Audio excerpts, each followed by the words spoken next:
Hey everybody, welcome back to another guide for SAO Alicization Lycoris. Today we're going to talk about the best katanas in the game, what they have to offer, and of course where you can find them. Now if you guys find this video helpful, please leave a like and subscribe to the channel.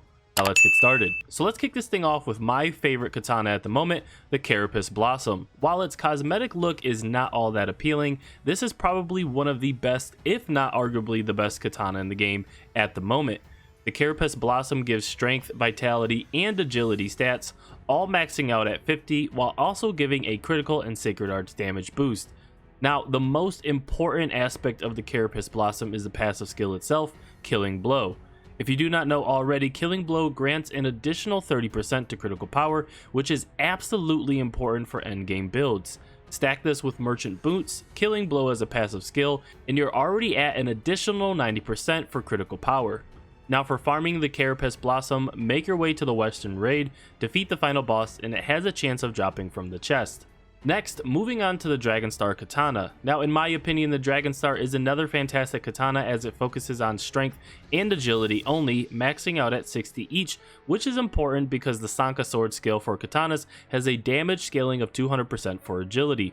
Now, of course, the Dragonstar has a critical and sacred arts damage boost, but also comes with a passive and an active skill. The passive itself is War God Contact, which occasionally reduces SP costs for sword skills by 50%.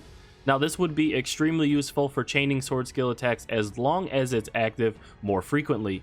I honestly have not tested how often this skill works, but if someone watching this has a rough percentage or estimate, feel free to throw that in the comments below.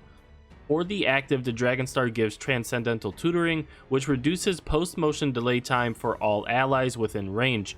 In my opinion, this skill isn't that great either, but anyways, you can find this weapon in the Eastern Raid boss chest. Moving on to the one and only Divine Beast katana, the Avarice. Now, the Avarice gives the player a strength boost, maxing out at 68, but comes with no other stat besides a crit boost. It does not have an active skill, but the passive itself is actually pretty decent, this being Meditation. Now, Meditation grants a 20% skill power boost, which is very important for endgame builds next to critical power. If the Avarice had agility, it would be a big contender against the Carapace Blossom, but unfortunately does not. Now, in order to get this katana, you must craft it at the Divine Beast Blacksmith in North Centauria. He requires the following items: the Impervious Crimson Barb, which you can get from Waredge the Virtuous in Sivilia Mountains, Brilliant Vibracore, which you can get from Godhorn the Abominable in Treitis Pass, Impervious Antler Piece, which you can get from Sunhorned the Vanished in Cordea Plains, and then Brilliant ThunderEye, which you can get from Flashfang the Ancient in Lodend Mountains. Last but not least is the Midnight Sun, a katana dropped by a Divine Beast. This katana gives the player a vitality and a dexterity boost along with critical and sacred arts damage. The Midnight Sun has an active and a passive skill, with the passive being Divine Blade, which increases the arts gauge regen by 25%. The active skill Galvanize immediately boosts the art gauge by 1000, ultimately filling it all the way up. Now, while the passive is decent, the actual stats gained from this weapon just are not that great for endgame builds when you're focusing on skill power and critical power, which is why it's last on my list for me. Now, as far as obtaining the Midnight Sun, you can defeat Waredge the Virtuous, which is a Divine Beast in Sivilia Mountains. Alright everyone, that is my list of the best katanas in the game so far for version 1.04.